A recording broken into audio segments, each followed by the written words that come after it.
दोस्तों, आप सभी साथियों का स्वागत है हमारे चैनल पर। आज हम झारखंड कर्मचारी चयन आयोग द्वारा आयोजित परीक्षा झारखंड प्रशिक्षित प्राथमिक शिक्षक संयुक्त प्रतियोगिता परीक्षा 2023 संबंधी अध्ययन सामग्री को लेकर आए हैं। जेएसएससी द्वारा 2 पदों पर भर्ती आमंत्रित किए गए हैं और इसकी परीक्षा होने वाली है इंटरमीडिएट प्रशिक्षित सहायक आचार्य और स्नातक प्रशिक्षित सहायक आचार्य, जो क्रमशः कक्षा 1 से 5 और 6 से 8 के शिक्षकों की भर्ती है। इस भर्ती परीक्षा की अगर आप कंप्लीट तैयारी चाहते हैं, पीडीएफ नोट्स चाहते हैं, प्रिंटेड कॉपी चाहते हैं तो आप हमसे ज़रूर संपर्क करें। हमारा संपर्क सूत्र है 7631314948। इस नंबर पर आप कॉल भी कर सकते हैं, व्हाट्सएप भी। संपूर्ण अध्ययन सामग्री आपको इंडिविजुअली प्रोवाइड कराए जाएंगे और परीक्षा तक इस परीक्षा की कंप्लीट तैयारी कराई जाएगी। अगर आप इस मुख्य परीक्षा का पाठ्यक्रम देखते हैं तो इसमें पत्र 1, पत्र 2 और 3 पत्र भी है। पत्र 3 में 3 विषय है: सामान्य ज्ञान एवं समसामयिकी, सामाजिक विज्ञान, विज्ञान एवं गणित। आज की इस वीडियो में हम विज्ञान विषय को देखेंगे। विज्ञान विषय से कुल 75 प्रश्न पूछे जाते हैं, जिनमें गणित के प्रश्न भी इंक्लूड रहते हैं। कहने का मतलब यह है कि गणित और विज्ञान मिलाकर 75 प्रश्न पूछे जाएंगे, यानी विज्ञान के प्रश्न 35 से 40 होंगे। आज की इस वीडियो में हम विज्ञान के सिलेक्टेड क्वेश्चन आपको देने जा रहे हैं, जो आपके परीक्षा के लिए काफी यूजफुल होगा। ये जो आप स्क्रीन पर देख रहे हैं, हम कुल 30 प्रश्नों को सॉल्व करेंगे और ये सभी प्रश्न हमारे नोट्स का अभिन्न अंग है। ऑब्जेक्टिव क्वेश्चन का कंप्लीट कलेक्शन आप हमारे व्हाट्सएप पर इंडिविजुअली संपर्क करके प्राप्त कर सकते हैं।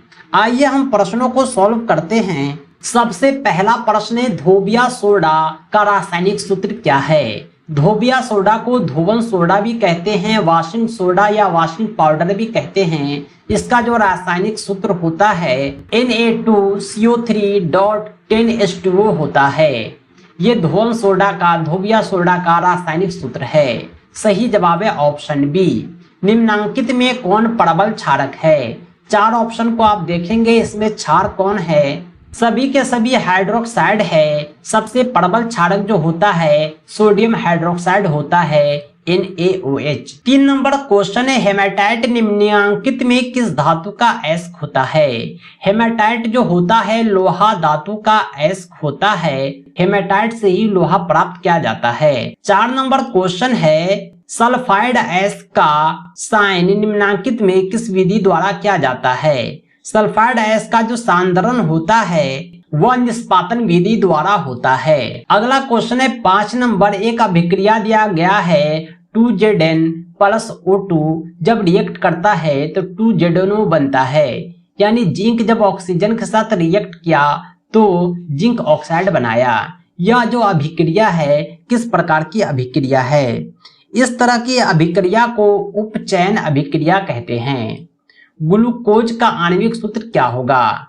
ग्लूकोज का नाम आपने भी सुना होगा। इसका जो आणविक सूत्र होता है C6H12O6 होता है। Glucose C6H12O6। 7 नंबर क्वेश्चन है, अम्ल का जलीय विलयन विद्युत का संचालन करता है, क्यों? अम्ल का जो जलीय विलयन होता है उसमें करंट पास कर जाता है। वे विद्युत के सुचालक होते हैं, विद्युत के संचालन करते हैं। इसका कारण ये है कि यह आयनित हो जाता है, यानी इस पर आयन आ जाता है और आयन के कारण ही करंट पास करता है। जो सांद्र जल होते हैं वो विद्युत के उदासीन होते हैं। क्वेश्चन नंबर 8 है, लिथियम के बाह्यतम शेल में कितने इलेक्ट्रॉन विद्यमान होते हैं? लिथियम Li, इसका जो बाहरी सेल होता है इसमें 1 इलेक्ट्रॉन होते हैं। आवर्त सारणी के शून्य समूह का तत्व है। आवर्त सारणी का जो शून्य समूह होता है उसमें हीलियम होते हैं। अगला क्वेश्चन है, निम्नांकित में सर्वाधिक विद्युत ऋणात्मक तत्व कौन है? 4 ऑप्शन दिया हुआ है, फ्लोरीन, पोटेशियम, आयरन, सोडियम। सबसे विद्युत ऋणात्मक होता है वह फ्लोरीन होता है। 11 नंबर क्वेश्चन है, जल के वैद्युत अपघटन में कैथोड पर कौन सी गैस मुक्त होती है? जल के वैद्युत अपघटन में कैथोड पर हाइड्रोजन गैस मुक्त होती है।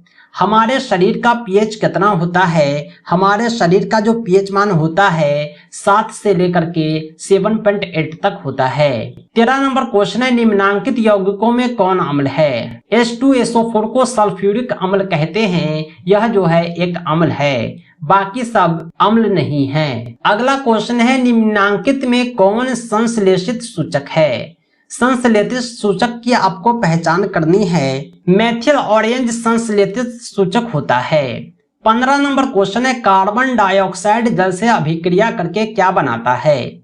जब कार्बन डाइऑक्साइड जल के साथ रिएक्ट करता है तो कार्बोलिक अम्ल बनाता है। 16 नंबर क्वेश्चन है, कॉपर पायराइड का रासायनिक सूत्र क्या होता है? कॉपर पायराइड CuFeS2, Cu से कॉपर, Fe2 पायराइड। निम्नांकित में कौन सी धातु सबसे अधिक अभिक्रियाशील है? ZnAuAgCu। जिंक जो होता है सबसे अधिक अभिक्रियाशील होता है। अगला क्वेश्चन है 18 नंबर, किसी अधातु के बाह्यतम शेल में इलेक्ट्रॉन की संख्या कितनी हो सकती है? किसी भी अधातु के बाह्यतम शेल में इलेक्ट्रॉन की संख्या या तो 4 होगा या 5 या 6 या 7 होगा। अगला क्वेश्चन है 19 नंबर, पीतल निम्नांकित में किसका मिश्र धातु होता है? पीतल जो होता है कॉपर और जिंक का मिश्र धातु होता है, Cu+Zn, यानी कॉपर और जस्ता का मिश्र धातु पीतल है। अगला क्वेश्चन है, निम्नलिखित में कौन समावयवी है? एथिल एल्कोहल और डाइमेथिल ईथर, ये दोनों जो है समावयवी हैं। एक समीकरण दिया हुआ है, रासायनिक सूत्र, इसका आयुपेक प्रणाली के अनुसार नाम बतलाना है। एथिल एल्कोहल डाइमेथिल ईथर, यानी इसको दूसरा नाम इथॉक्सी मेथेन हो जाएगा। 22 नंबर क्वेश्चन है, लोहे की अभिक्रिया भाप से कराने पर लोहे पर कौन सा ऑक्साइड बनता है? जब लोहा जो है भाप से अभिक्रिया करता है तो Fe3O4 बनता है। अगला क्वेश्चन है 23, एक तत्व की परमाणु संख्या 16 है, आवर्त सारणी में इस तत्व की वर्ग संख्या क्या होगा? तत्व का जब परमाणु संख्या 16 है तो वर्ग संख्या भी 16 ही होगा। सही जवाब है ऑप्शन सी। 24 नंबर क्वेश्चन है, निम्नलिखित में कौन सी धातु तनु सल्फ्यूरिक अम्ल के साथ अभिक्रिया नहीं करती है? एक ऐसी धातु है जो तनु सल्फ्यूरिक अम्ल के साथ अभिक्रिया नहीं करती है, वह है मैग्नीशियम।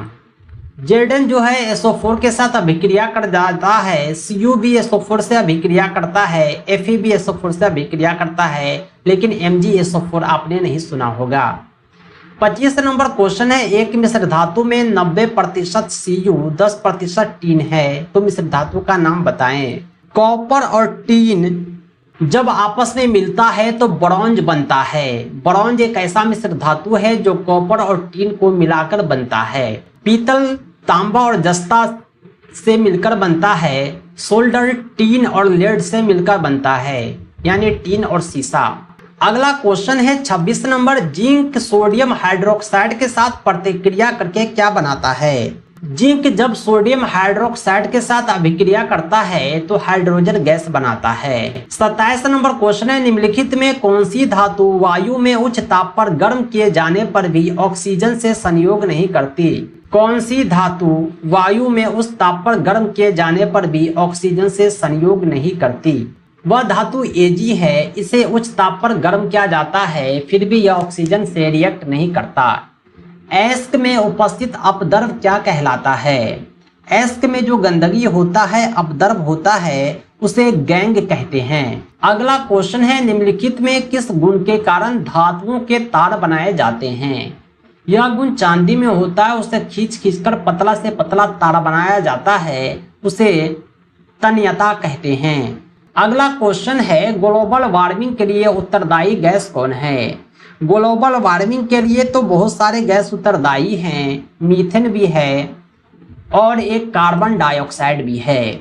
सही जवाब हो जाएगा ऑप्शन बी। दोस्तों, ये थे 30 क्वेश्चन जो झारखंड कर्मचारी चयन आयोग द्वारा आयोजित इंटरमीडिएट प्रशिक्षित सहायक आचार्य और स्नातक प्रशिक्षित सहायक आचार्य के लिए हेल्पफुल है। विज्ञान विषय का यह ऑब्जेक्टिव क्वेश्चन कलेक्शन है जिसमें हमने 300 से अधिक प्रश्नों को इंक्लूड किया है, जिसे आप अपने व्हाट्सएप पर प्राप्त कर सकते हैं एज अ पीडीएफ फॉर्मेट। इस परीक्षा की पाठ्यक्रम आधारित कंप्लीट तैयारी के लिए आप हमसे जरूर संपर्क करें। हमारा संपर्क सूत्र है 7631314948। इस नंबर पर आप कॉल भी कर सकते हैं, व्हाट्सएप भी। दोस्तों आज के लिए इतना ही। बहुत बहुत धन्यवाद। Thanks for watching.